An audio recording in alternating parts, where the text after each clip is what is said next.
à tous, bienvenue pour cette conférence qui, je l'espère, sera fun et intéressante. Je m'appelle Matt Cornillon, je travaille chez Google en tant que Customer Engineer. Je suis spécialisé sur la partie base de données. Et j'ai dans la vie deux passions. La première, c'est Postgre. Oui, c'est une vraie passion. Je fais notamment partie de l'association Postgre France, qui s'occupe d'organiser des meet-up tout au long de l'année et un grand événement annuel qui, justement, était à Lille il y a quelques mois. Et ma deuxième passion dans la vie, du moins une de mes grandes passions, c'est Pokémon.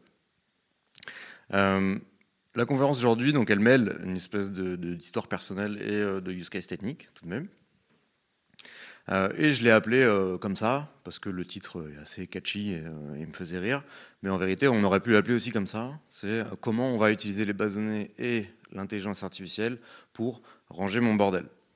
Pourquoi je dis ranger mon bordel? Vous allez comprendre. J'ai demandé à Gemini de me générer une image de ce à quoi ressemble ma maison aujourd'hui avec un prompt d'une description assez complète. Et il m'a généré ça.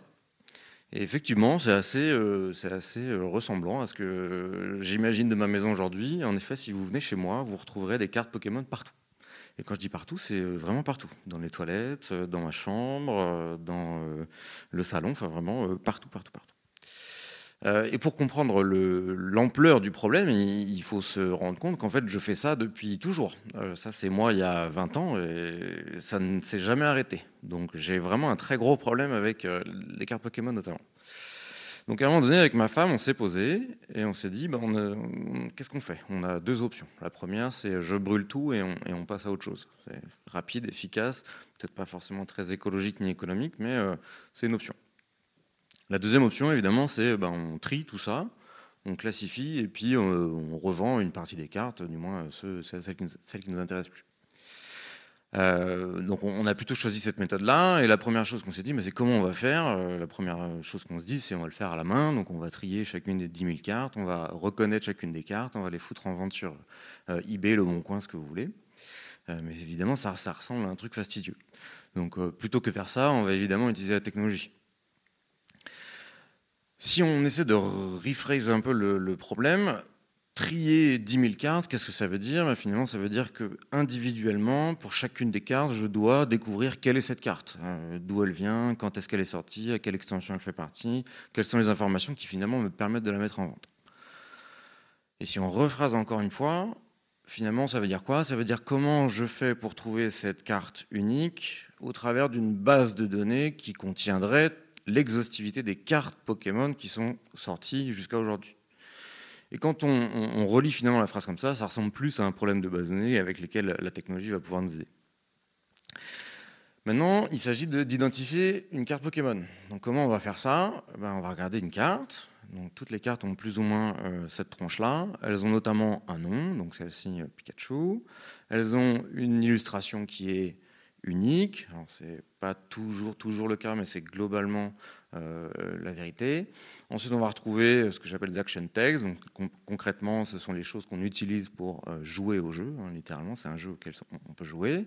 Et ensuite, on retrouve notamment ce qu'on appelle l'extension et le numéro de l'extension, c'est-à-dire à quel moment elle est sortie, parce que Pokémon, tous les 3 mois, ils vont sortir des nouvelles extensions avec un certain nombre de cartes, et ce logo permet d'identifier de manière unique une extension. Donc on va regarder option par option si avec ça on a suffisamment d'informations pour identifier nos cartes. Donc la première option, c'est le nom de la carte. Donc je vous ai montré, celle-ci c'est une carte Pikachu. Mais je pense que vous vous en doutez, des Pikachu, il n'y en a pas qu'un, il n'y en a pas qu'une seule de carte Pikachu. Et là je vous en montre un subset, mais en vrai il y en a des centaines et des centaines de cartes Pikachu. Donc ça ne va pas nous aider. La deuxième option, c'est les action text. Et si on regarde deux cartes, là, en tant qu'humain, vous êtes en capacité immédiatement de me dire que les deux cartes sont différentes. Et pourtant, si on regarde les action text, ils sont littéralement identiques. Et pareil, le nom, il est toujours identique. Par contre, il y a un truc qui ne l'est pas, c'est l'extension. Donc on va peut-être regarder à ce truc-là, le logo et l'extension. Et si on regarde encore une fois ces deux cartes, donc là, on voit bien qu'elles sont effectivement différentes. Par contre, l'extension, si vous regardez bien, il n'est pas au même endroit. Donc si typiquement vous voulez travailler avec du processing d'image et potentiellement se dire que l'extension, je vais la récupérer en bas à droite à chaque fois, ça ne va pas marcher. On pourrait effectivement travailler sur un algo qui dit je vais regarder à droite, à gauche et je vais retrouver l'information, effectivement. Par contre, un autre des problèmes qu'on va avoir, c'est que quand on a une version digitale de la carte, effectivement c'est très facile. Par contre, donc là quand je zoome, je vois très bien le logo et l'extension. Par contre, si je regarde dans la vraie vie, parce que l'objectif c'est la vraie vie, si je prends une photo de ma carte, si je la passe devant une webcam, la qualité va plutôt ressembler à ça. Et du coup, là, typiquement, j'ai pas l'information que je recherche. Pareil, si on se dit que je vais passer mes cartes devant une webcam pour fluidifier le truc, là, je vais avoir un gros problème parce que globalement, quand je vais faire, je vais faire comme ça. Donc, je vais cacher l'information qui m'intéresse. Donc finalement, le nom, ça va pas le faire. L'exaction text, ça va pas le faire. L'extension, ça va pas le faire. Qu'est-ce qui nous reste? L'illustration. L'illustration, je vous l'ai dit, elle est globalement toujours unique, et du coup, si on combine finalement l'ensemble de ces informations, on va réussir à avoir l'unicité de la carte. Donc maintenant, on sait ce qu'on doit chercher, donc c'est vraiment cette image unique de la carte qui va nous permettre de l'identifier parmi une base de données complète. Et donc si on regarde un petit peu high level l'architecture qu'on va devoir monter, donc on va avoir notre utilisateur qui va passer devant une webcam des cartes Pokémon, ou prendre des photos des cartes Pokémon. Cette image, on va générer une représentation numérique de celle-ci. Donc spoiler, ce sera ce qu'on appelle des vecteurs, on y reviendra un peu plus tard. Ces vecteurs, on va les comparer à une base de données dans laquelle on aura là aussi des vecteurs, mais cette fois-ci de toutes les cartes qui aient jamais existé dans Pokémon. Et la base de données va nous retourner finalement la carte que l'on recherche avec toutes les informations nécessaires à la mettre en vente. Donc c'est finalement un plan en 3 étapes. On va deep dive sur chacune des étapes. La première, c'est on va construire un modèle de machine learning qui va nous permettre de détecter la carte. L'idée, encore une fois très high level, c'est de partir d'une photo, donc une frame ou webcam ou peu importe, et d'arriver à dire la carte Pokémon elle est ici. Pourquoi? Parce qu'en fait la target c'est de récupérer uniquement l'image de la carte, parce que c'est ça qu'on veut retrouver.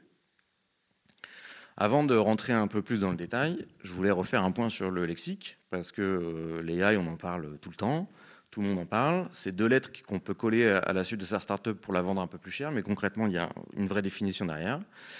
Et qui de mieux que l'intelligence artificielle pour nous donner sa définition? Donc j'ai demandé à Gemini, pareil, de me donner la définition de l'intelligence artificielle pour lui. Et il nous a dit un truc qui est relativement générique et correct. Il nous dit que l'intelligence artificielle, c'est la technologie qui permet à des machines de reproduire des tâches qui normalement seraient réalisées par des humains dotés d'intelligence. Bon. C'est relativement correct, c'est très générique et potentiellement ça se rapproche à tout ce qu'on fait en informatique. Une des sous-catégories de l'intelligence artificielle, c'est le machine learning. Pareil, j'ai demandé à Gemini sa définition, et là c'est un petit peu plus précis, un peu plus intéressant. Là, le machine learning, il nous dit que c'est une méthode pour apprendre aux ordinateurs à apprendre à partir de la donnée, leur permettant ainsi de reconnaître des patterns et de faire des prédictions. Donc là, c'est un peu plus précis et on n'est plus dans juste on écrit de l'algo pour reproduire des actions, c'est on donne les clés et les données à un software pour qu'il apprenne de lui-même à résoudre une action qu'on va lui demander de faire. Et encore une fois, à l'intérieur du ML, on va retrouver plein de déclinaisons de machine learning. Et celle qu'on va utiliser juste ici, c'est l'object detection. Donc l'object detection, c'est très simple. On vous donne une image et vous devez retrouver dans cette image un élément. Donc le retrouver, ça veut dire je sais que ça, c'est une carte Pokémon et je te donne les coordonnées, ce qui va me permettre de recouper l'image pour avoir juste la carte Pokémon. Je vous disais, des sous-ensembles de ML, il y en a plein. On peut retrouver le NLP, Natural Language Processing, qui permet notamment de définir un certain nombre de choses sur du texte, donc comprendre son humeur, comprendre son sens, etc. Le LLM, type Gemini et ChatGPT, et puis plein d'autres que je ne vais pas forcément détailler, mais voilà. L'idée, c'était plutôt de se recentrer sur le lexique. Alors on y va. Comment on fait pour créer un modèle de machine learning qui va détecter des cartes Pokémon? On va faire ça en 4 étapes. La première étape, on va collecter des données. Il nous faut de la donnée, c'est la définition du ML, il nous faut de la donnée pour entraîner notre software. Une fois qu'on a de la donnée, on va créer à partir de ça ce qu'on appellera un dataset. Finalement, ce qu'on va expliquer, c'est qu'on va déterminer, on va expliquer ce qu'on va rechercher dans la data. Ensuite, on va entraîner le modèle et enfin, on va tester ce modèle. Donc, première étape, collecter les données. Je vous ai dit, j'ai beaucoup de cartes Pokémon. tant mieux, parce que ça m'a permis de prendre des photos. Et quand je dis que j'ai pris des photos, j'ai pris beaucoup de photos. L'idée quand on crée un jeu de données, c'est non pas de créer des images ou du texte ou collecter de la doc, peu importe, qui va être similaire, c'est plutôt collecter des choses qui vont être diverses et variées. Typiquement, là, je vous ai mis 5 exemples de photos, mais en vrai, j'en ai pris des milliers de photos. Et l'idée, c'est d'en prendre dans plein de contextes différents, avec un éclairage différent, avec de la lumière, avec dans la rue, typiquement, ou dans des sens différents, dans ma main, sans ma main, etc. Bref, l'idée, c'est d'avoir un truc assez varié pour que, peu importe le use case, derrière, on soit en capacité de dire au modèle de machine learning, voici la carte, voici comment tu vas devoir t'entraîner. Maintenant qu'on a nos données, on va construire notre dataset. Construire notre dataset, qu'est-ce que ça veut dire? Ça veut dire on prend la donnée et on va venir indiquer ce qu'on cherche dans la donnée. Donc moi, je vais le faire avec Vertex AI. Je travaille pour Google, donc voilà. Mais vous aurez pu le faire avec d'autres outils que je ne citerai pas. Mais l'idée, c'est simplement de venir dire à l'intelligence artificielle, voilà ce que tu cherches. Donc, je vais prendre chacune de mes photos, je dis bien chacune de mes photos, donc j'en ai fait un peu plus de 1000, et pour chacune des photos, je suis venu dessiner ce bounding box, là, ce petit carré, pour dire ceci est une carte Pokémon. J'aurais pu le faire pour plein d'autres trucs, typiquement si je voulais détecter des cartes Pokémon et en plus des Lego en même temps, j'aurais pu prendre des photos de Pokémon et de Lego et dire ben voilà, ça c'est une carte Pokémon et ça c'est un Lego. On va donc venir apposer des labels, ces labels vont nous donner des coordonnées sur l'image et ça va former finalement notre dataset. Voilà, donc je l'ai fait pour un peu plus de 1000 images. Ça a pris beaucoup de temps. C'est une opération qu'on peut parfois automatiser, notamment quand on fait des choses qui sont déjà plus ou moins entraînées. Pour les cartes Pokémon, ça aurait pu le faire, mais c'était plus intéressant de vous montrer comme ça. Troisième étape, on va entraîner le modèle. Donc concrètement, maintenant qu'on a notre dataset, c'est-à-dire nos images avec les bounding box, les coordonnées, etc., on va venir les fournir à un modèle existant de détection d'objets. Donc on a déjà sur le marché ou partout, mais en open source, des modèles qui sont déjà capables de détecter des girafes, qui sont capables de détecter des voitures, qui sont capables de détecter des panneaux de signalisation. Tout ça, ce sont des choses qui existent. Mais les cartes Pokémon, ça n'existait pas. Donc on va déjà prendre un modèle qui est capable de faire la détection d'objets, donc qui a déjà été entraîné sur des millions et des millions d'images pour faire autre chose, pour faire la détection, mais pas de cartes Pokémon, mais d'objets, mais qui a déjà cette logique, et on va venir lui fournir notre dataset et on va lui dire, vas-y, entraîne-toi là-dessus. Et le résultat, ça va être qu'on va avoir un nouveau modèle, donc un nouveau modèle de machine learning qui va être en capacité de détecter des cartes Pokémon. Pareil, dans Google Cloud, vous avez la possibilité de le faire avec un outil qui s'appelle AutoML. Vous lui fournissez le dataset que vous avez construit juste précédemment et vous lui dites « entraîne-toi sur ce jeu de données et donne-moi un nouveau modèle ». Une fois qu'on a notre modèle, il reste une étape importante, c'est de le tester. Non pas, voilà, j'ai mon endpoint et je vais valider que sur une image, il me retrouve la carte. C'est pas que ça, on va essayer d'automatiser ce process-là. Typiquement, un des premiers retours d'AutoML, il va faire ça, il va prendre une partie de mon jeu de données et il va rejouer son nouveau modèle de machine learning et il va valider que ça a marché ou plus ou moins. Donc là, typiquement, vous voyez, il y a des résultats, il y a un résultat où ça marche et deux où ça ne marche pas du tout. Et ça va vous permettre d'itérer. En fait, potentiellement, vous avez un jeu de données qui est trop faible, vous avez un jeu de données qui n'est pas assez varié, etc. Et du coup, ça va pas suffire. Quelques points importants lorsque vous entraînez un modèle machine learning. La première chose à voir, c'est que quand vous allez collecter les données, vous allez garder uniquement 80% de ces données pour entraîner le modèle. Et les 20 autres pourcents, vous allez les garder pour valider, tester le modèle. Et c'est très important que ces 20%-là ne soient pas dans les 80, parce que sinon, vous allez entraîner un biais de machine learning, ce qui veut dire qu'il sera déjà entraîné sur ces données-là, et du coup, de facto, il saura facilement retrouver ce que vous lui avez demandé. Donc c'est important de garder un jeu séparé de l'entraînement et du test, parce qu'il y a cette histoire de biais. La diversité, etc., le fail, le building rate, ça je vous l'ai dit. L'idée c'est vraiment d'itérer, de tester, de valider, de vérifier qu'on a des composantes suffisamment diverses pour avoir un résultat complet. Et une fois qu'on a ça, dans Vertex AI, vous retrouvez votre modèle de machine learning, et puis maintenant vous avez accès à un endpoint en API auquel vous pouvez pousser en body votre image, et lui il va vous retourner l'image avec les bonnes linkbox. Voilà, étape 1, terminée, relativement simple. Long et fastidieux, notamment la partie dataset, mais relativement facile. Deuxième étape, on va maintenant travailler sur la partie embedding et gestion des vecteurs. Donc l'idée, encore une fois, high level, c'est de prendre toutes les cartes Pokémon qui aient jamais existé dans le monde, de venir générer une représentation numérique de ces images, de les mettre dans une base de données. Cette base de données, on va utiliser un Postgre. Je vous l'ai dit, je fais partie de Postgre France, donc pareil, j'ai un biais à ce niveau-là, mais je vous expliquerai pourquoi. Et voilà.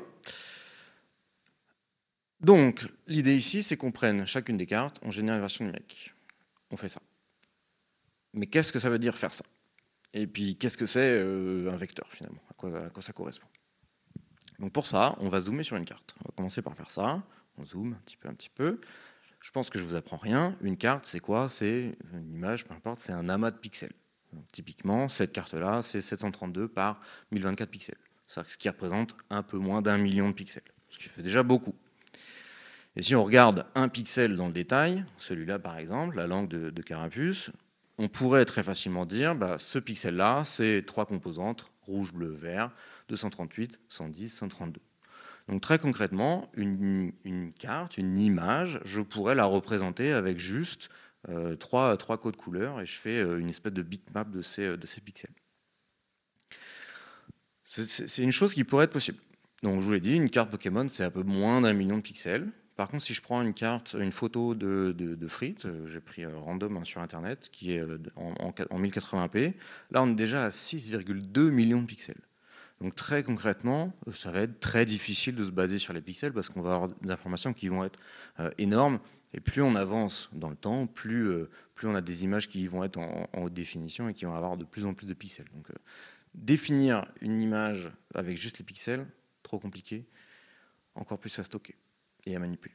Donc on va utiliser quelque chose d'autre, on va utiliser quelque chose qui s'appelle l'embedding. Un embedding, j'ai essayé de trouver une définition qui est relativement courte. Un embedding, c'est un vecteur qui va représenter la définition de quelque chose. Donc là, on parle d'image, mais un embedding, on pourrait le calculer sur du texte, sur de la vidéo, sur de l'audio. Et l'idée, c'est non pas de faire une bitmap d'informations, mais c'est vraiment de comprendre le sens de ce à quoi on a voulu calculer l'embedding. Donc pour une image, par exemple, qu'est-ce que ça veut dire comprendre le sens? Ça veut dire comprendre les couleurs, comprendre l'orientation des formes, comprendre les patterns, comprendre les textures, etc. Vraiment, le modèle, il va essayer de générer l'ensemble de ces informations et d'en créer un vecteur. Pareil, on ne va pas forcément rentrer dans les détails parce qu'il nous faudrait, je pense, 3-4 heures, mais comment ça marche? Ça va être un autre modèle de machine learning qui utilise ce qu'on appelle des CNN, Convolutional Neural Network, très difficile à dire quand on est français, vous savez. Et l'idée, c'est qu'on va prendre la carte, on va découper les 3 composantes, rouge, bleu, vert, et pour chacune des composantes, on va la faire passer à travers ce qu'ils appellent des neurones. Et chaque neurone va avoir une fonction. Donc on va venir par exemple atténuer le noir-blanc, on va venir retirer une certaine couleur, etc. Et on va passer à l'étape suivante. Et l'ensemble de ces neurones vont permettre à la fin de sortir un vecteur qui va ressembler à ça. Donc un vecteur, je vous l'ai dit, c'est un tableau de float. Concrètement, ça ressemble à ça. Donc là, typiquement, c'est un float de 768 dimensions. C'est un petit peu le standard aujourd'hui des embeddings. Il faut savoir que plus vous avez de dimensions, plus votre embedding il est précis. Donc plus on est en capacité d'avoir de l'information finalement sur ce sur quoi vous l'avez généré. Donc on a nos embeddings, ok, très bien. Maintenant, il va falloir les stocker quelque part. Ce quelque part, je vous l'ai dit, je vous ai spoilé, ce sera sur Postgre. Pourquoi Postgre? 3 raisons qui me semblent pertinentes aujourd'hui. La première, c'est que probablement, même très certainement, vous utilisez déjà Postgre pour des use cases divers et variés. Vous avez des bases de données opérationnelles qui sont déjà probablement sur Postgre. Donc ça veut dire que vos équipes, elles connaissent déjà, ça veut dire que la techno, elle est déjà industrialisée chez vous, ça veut dire que vous savez déjà développer un SQL. Bref, c'est une techno que vous connaissez, que vous maîtrisez. Il y a un autre truc intéressant, et pareil, on pourrait passer des heures à en discuter. Je vous ai mis le lien juste en dessous sur les slides. C'est un mec qui a fait une thèse sur comment choisir une technologie ennuyeuse. Et pourquoi choisir une technologie ennuyeuse? Quand il dit ennuyeuse, ça veut surtout dire une technologie qui existe déjà depuis longtemps et pas aller choisir le dernier truc à la mode. Il y a plein de détails sur pourquoi il fait ce choix-là. Je ne vais pas forcément rentrer en détail, mais si un jour vous avez le temps, elle est vraiment très intéressante et très drôle, cette thèse. Deuxième chose qui joue en faveur de Postgres, c'est que c'est un moteur de base de données qui est 100% open source. Donc la portabilité, elle est à 100%. Si vous avez des stacks qui sont multi-cloud ou même on-premise hybride, ben voilà, vous avez un Postgre qui va fonctionner de la même manière à gauche comme à droite.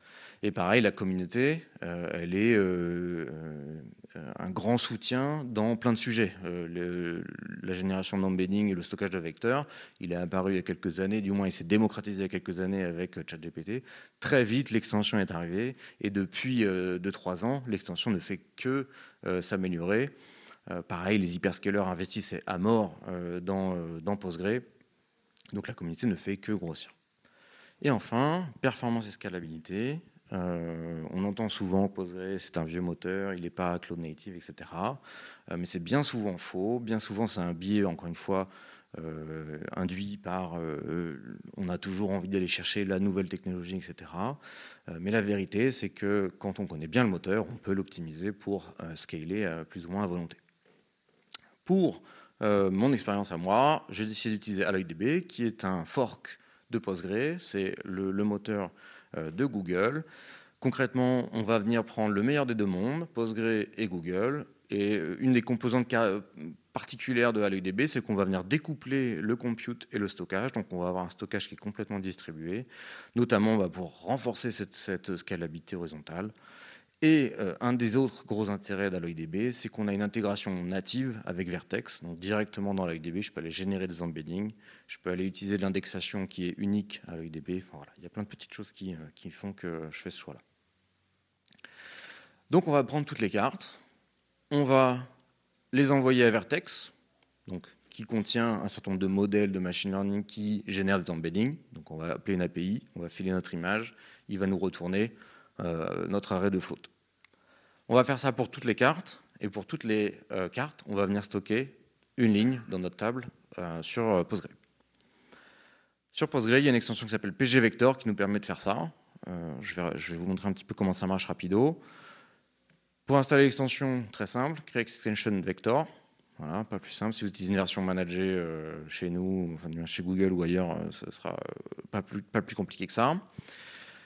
Et ensuite, vous avez accès à un nouveau type de données. Donc, au-delà du texte, du varchar, des int, etc., vous avez accès à un nouveau type qui s'appelle le type vecteur, que vous allez pouvoir donc utiliser pour vos nouvelles colonnes. Et vous allez pouvoir spécifier le nombre de dimensions de vos vecteurs. Donc ici, je mets un 2 juste pour l'exemple, mais ce que je vous montrais tout à l'heure, c'est que les embeddings, généralement, c'est 768 dimensions. Et ensuite, pour insérer la donnée, je vous le disais, c'est le SQL standard. Donc là, on va faire des inserts et on va filer notre tableau de float directement dedans. Voilà, donc on est en 2024. Évidemment qu'il existe une API qui me permet d'aller rechercher l'ensemble des cartes Pokémon qui aient jamais existé avec toutes leurs informations et toutes les images. Donc je vous ai mis le lien ici si un jour ça vous intéresse. Je suis allé taper sur cette API, j'ai récupéré la liste des cartes qui sont jamais sorties. J'ai envoyé chacune des images à Vertex. J'ai récupéré l'embedding de ces images. J'ai créé une table dans Postgre avec un type de colonne vecteur, avec mes 768 dimensions cette fois-ci.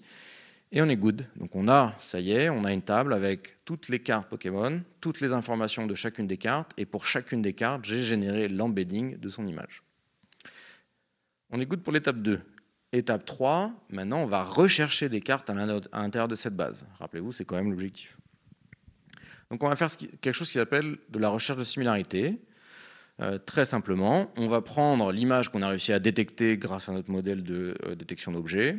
On va venir générer là aussi un embedding de ce screenshot. On va venir le comparer à tous les autres embeddings qui sont stockés dans notre base Postgre. Et Postgre va nous retourner le meilleur résultat. Espérons le meilleur, le bon. Donc là, on va s'intéresser à cette petite partie-là, donc qui s'occupe du coup de faire la recherche de similarité et de voir comment ça marche. Ça peut paraître un peu abstrait au début de se dire on va comparer deux vecteurs.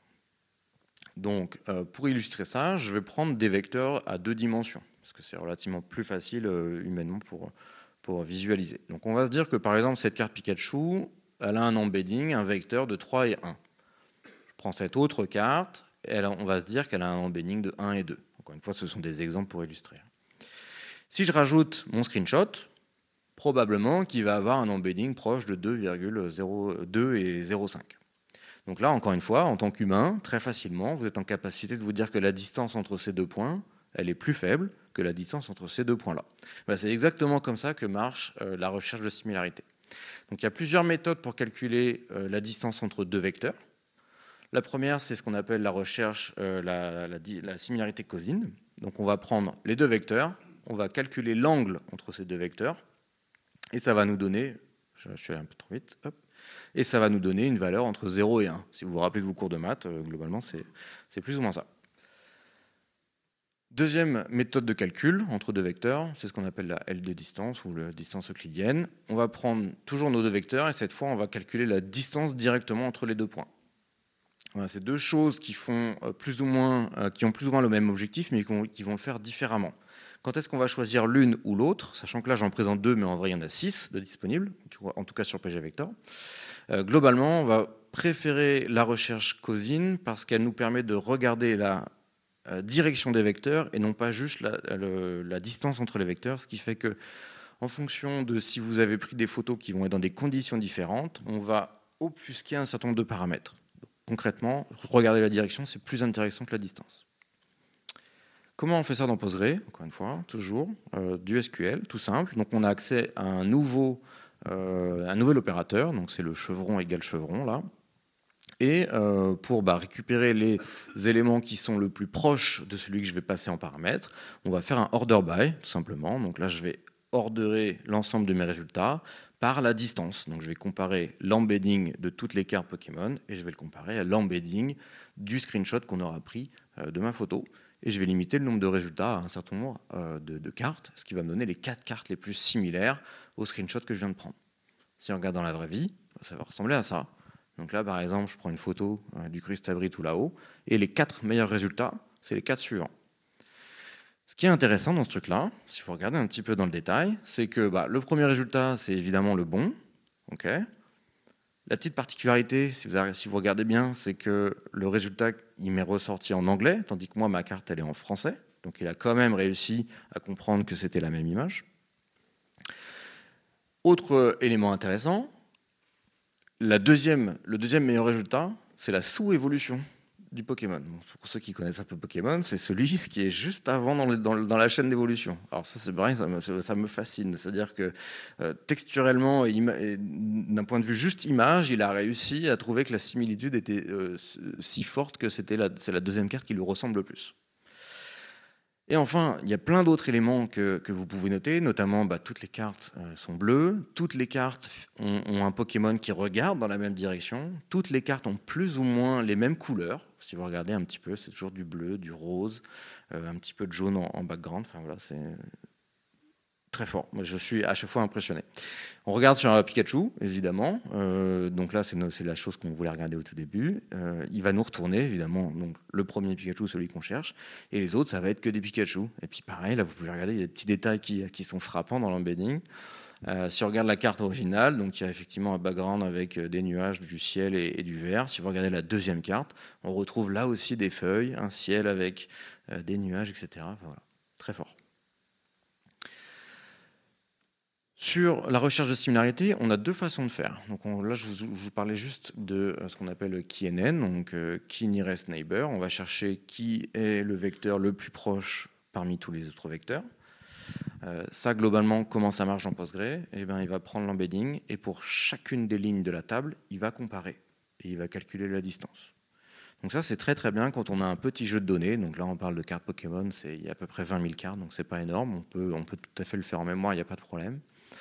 Mais globalement, si on regarde sur un use case différent, typiquement si vous voulez faire ça sur un jeu de données d'entreprise avec de la documentation, avec des tickets, avec de la messagerie, etc., on va potentiellement plutôt parler de centaines de gigas, voire de plusieurs téras. Donc, faire ça, ça va être typiquement pas possible. Donc, on va utiliser un autre mécanisme qui s'appelle l'approximate nearest neighbor. L'idée, c'est d'utiliser de l'indexation qui va nous donner non pas le meilleur résultat, mais le meilleur ratio entre la performance et le bon résultat. Donc il y a deux méthodologies aujourd'hui de calcul d'indexation des vecteurs. La première, c'est IVF flat. Je vous explique grosso merdo comment ça marche. Il va prendre tous les vecteurs, il va les mettre sur une map, il va les répartir en grid, et pour chacun des pools, il va trouver le centre de ce grid. Ensuite, il va venir placer le vecteur qu'il cherche, et là où il a été posé, il va prendre les clusters qui sont les plus proches, et dans tous ces clusters les plus proches, il va comparer ensuite un par un avec tous les vecteurs. Donc en gros, il va limiter à un subset sa recherche. Donc ça fonctionne très bien, c'est très rapide, ça se construit très vite aussi l'index. Mais par contre, c'est pas forcément, vous n'aurez pas forcément le meilleur résultat. Mais pour certains use cases, ça peut fonctionner. Nous, on veut le résultat exact, mais encore une fois, si vous cherchez une documentation ou un message ou je sais pas, une recommandation de produit, vous ne cherchez pas forcément toujours le meilleur résultat. Vous avez besoin que ça réponde plus vite que ça ne soit un résultat parfait. La deuxième méthode, c'est HNSW, Hierarchical Navig Small World. Difficile à dire celui-là aussi. Concrètement, on va prendre tous les vecteurs et on va les répartir en couches. Donc la première couche, on va prendre les vecteurs qui sont les plus éloignés et on va trouver celui qui est le plus proche de celui qu'on cherche. On voit tout en bas. Une fois qu'on a trouvé le vecteur qui est le plus proche dans la couche, on va descendre dans la couche suivante. Et pareil, on va refaire le travail, on va retrouver le vecteur qui est le plus proche et on va descendre dans la couche d'après. Et on va faire ça pour chacune des couches. Vous pouvez définir sur un index HNSW le nombre de couches que vous voulez. Plus vous avez de couches, plus ce sera précis, mais plus ce sera lent. Donc pareil, encore, c'est une histoire de trade-off. Comment choisir si vous voulez de l'indexation ou non? Eh bien, si vous voulez le meilleur résultat, vous n'utilisez pas d'indexation. Parce que vous allez demander à parcourir l'ensemble des résultats. Ce sera long, mais vous aurez le meilleur résultat. Sinon, IVF flat, c'est le très bon compromis entre la performance et le meilleur résultat. Par contre, c'est celui qui va se calculer le plus vite. Donc si vous avez un jeu de données qui se renouvelle très très vite et que vous avez besoin de reconstruire régulièrement, c'est celui-là qu'il faudra choisir. Il y a une autre méthode d'indexation qui n'est disponible que sur AlloyDB, qui s'appelle Scan, qui est en fait une implémentation de l'algorithme de Google Search, donc qui fait plus ou moins la même chose qu'IVF flat, mais en mixant un certain nombre de paramètres de HNSW. Donc voilà, cette méthode-là est dispo sur AlloyDB. Pareil, je vous ai laissé un lien sur un papier, sur une thèse, comment a été écrit ce truc-là à partir des recherches chez Google. Une petite démo. Je suis l'expert des Demo Effects, donc maintenant je les enregistre. L'idée, c'est juste de vous montrer le soft en quelques images. Donc, en haut à gauche, vous avez moi dans mon bureau qui passe des cartes devant la cam. En bas à gauche, vous retrouvez la requête SQL qui est exécutée. Donc, c'est concrètement celle que je vous ai montrée. À droite, vous retrouvez l'image que le soft va retrouver. Et en bas à droite, c'est toutes les informations qui proviennent de la base de données de la carte qui a été retrouvée. Quelques petits points avant de vous laisser. Jusqu'ici, on a parlé de cartes Pokémon. Donc, c'est un problème que moi, personnellement, j'avais. Je suppose que potentiellement dans la salle, vous n'avez pas ce problème-là. Mais très concrètement, tout ce qu'on vient de voir peut s'appliquer à plein de choses. Je parlais tout à l'heure de documentation, machin. Si vous voulez implémenter du RAG, donc par exemple venir augmenter l'usage d'un LLM avec vos propres données, c'est typiquement la même chose que vous allez faire. Vous allez demander à Gemini ou à ChatGPT de répondre à une question, mais en se basant sur vos données à vous. Et sur vos données à vous, comment récupérer la donnée qui est intéressante? On va faire de la recherche de similarité. Même chose. L'object detection, pareil, quand vous conduisez une voiture type Tesla, ce qu'elle fait quand elle regarde les caméras, c'est pareil, elle va faire de la détection d'objets. Elle va détecter les panneaux, elle va détecter les humains, les autres voitures, etc. Donc tout ce qu'on a vu là, finalement, peut s'appliquer à 1 milliard d'autres use cases. Et le dernier point que je voulais mentionner, c'est Postgre. vous l'avez vu, implémenter la recherche vectorielle, c'est on crée une extension et ensuite on est parti. Je vous ai montré qu'une infime partie de ce que peut faire pgvector. Il y a beaucoup de choses. J'ai dit, il y a plein d'autres méthodes de calcul. Il y a une méthode d'indexation dont on n'a pas parlé. Voilà, plein de choses. Merci à tous. Un QR code, c'est celui pour les feedbacks, pas que pour le mien, mais pour tous les autres speakers que vous avez vus aujourd'hui. Et voilà.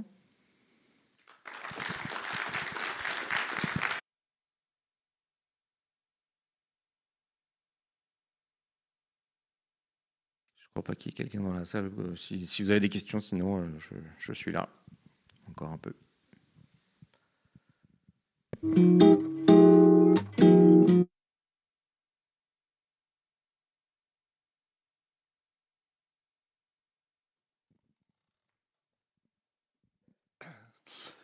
Merci pour le talk. Petite question, combien ça coûte tout ça?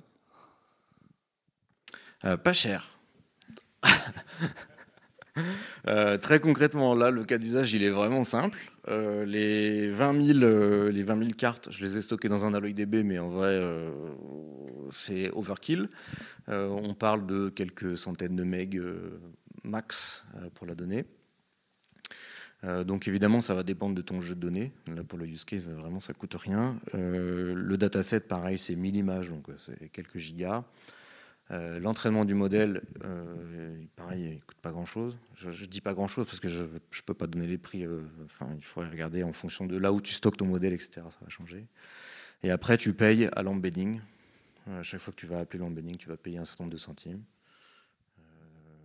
Voilà. Après, qu'est-ce qui coûte de l'argent? Toi-même, générer les photos, ça demande du temps et de l'argent. Le dataset aussi, voilà, c'est tout.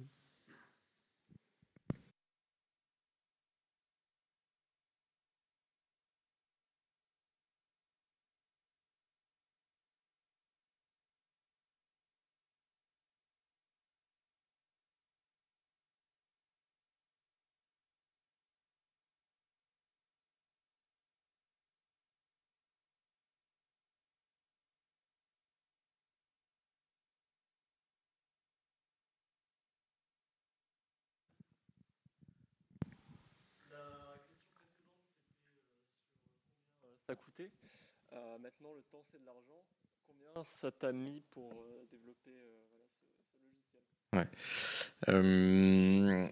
Dans tout ce qu'on a vu là, le truc qui m'a vraiment pris du temps, c'est le dataset. À la fois prendre les photos, bon, c'est relativement simple, et puis je l'ai fait au fil de l'eau parce que je voulais prendre dans des conditions différentes. Mais ce qui prend vraiment du temps, c'est de faire les bounding box. Pour chaque photo, tu prends tac, tac, tac, tac, tac. Donc je pense que cette partie-là, ça a bien dû me prendre une bonne dizaine d'heures en tout, entre la prise de photos et la création de dataset. Pour le reste, l'entraînement du modèle, elle se fait en asynchrone sur Google Cloud, donc ça, tu le vois pas passer. La génération des embeddings, c'est quelques microsecondes pour chaque ligne et chaque image. Et après, la mise en place sur Postgres, c'est 5 minutes. Pour le coup. Donc vraiment, prendre des photos, c'était chiant et long.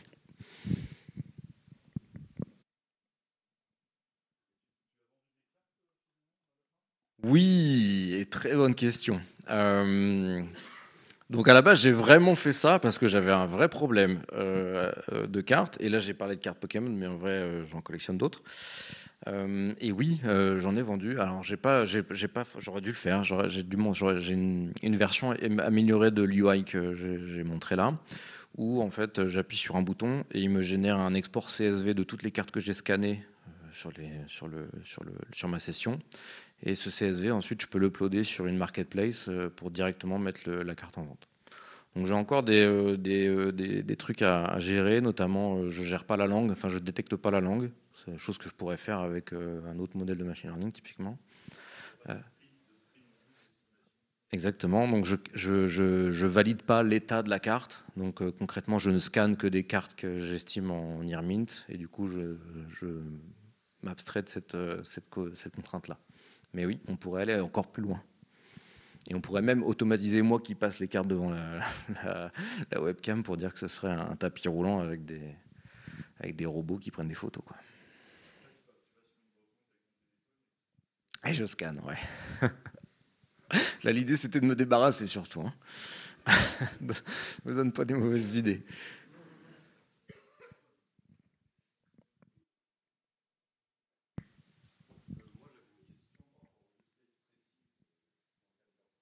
Ouais.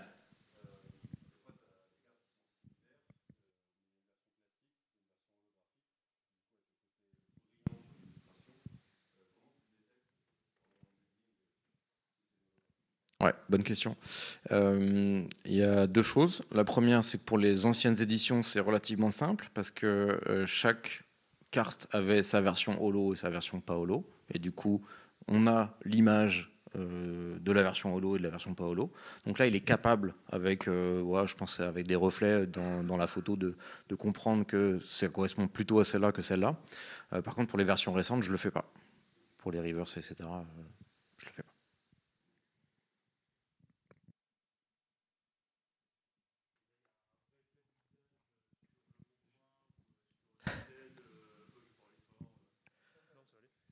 Je disais, il y a un vrai cas d'usage en fait sur le Bon Coin, Vinted, pour estimer le prix de n'importe quel produit, mais ça a un certain coût pour des services qui sont pas chers. Est-ce que tu penses que c'est viable ou ça va arriver d'ici peu ou d'ici quelques années plus tard? Bah moi, je suis étonné que ça n'existe pas déjà, en fait. Parce que effectivement, je pense qu'il y a un marché. Je sais pas, j'aurais du mal à l'estimer, mais je pense qu'il y a un vrai truc.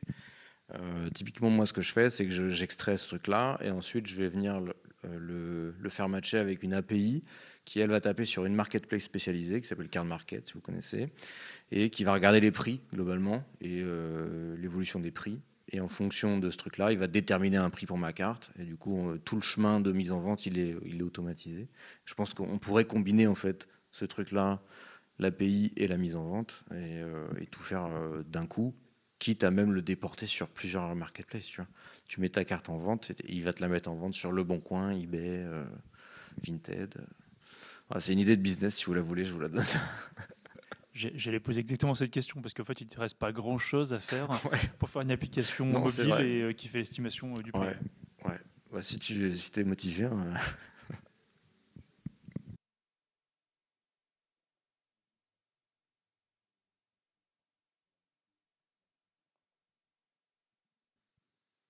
Je pense qu'on est good.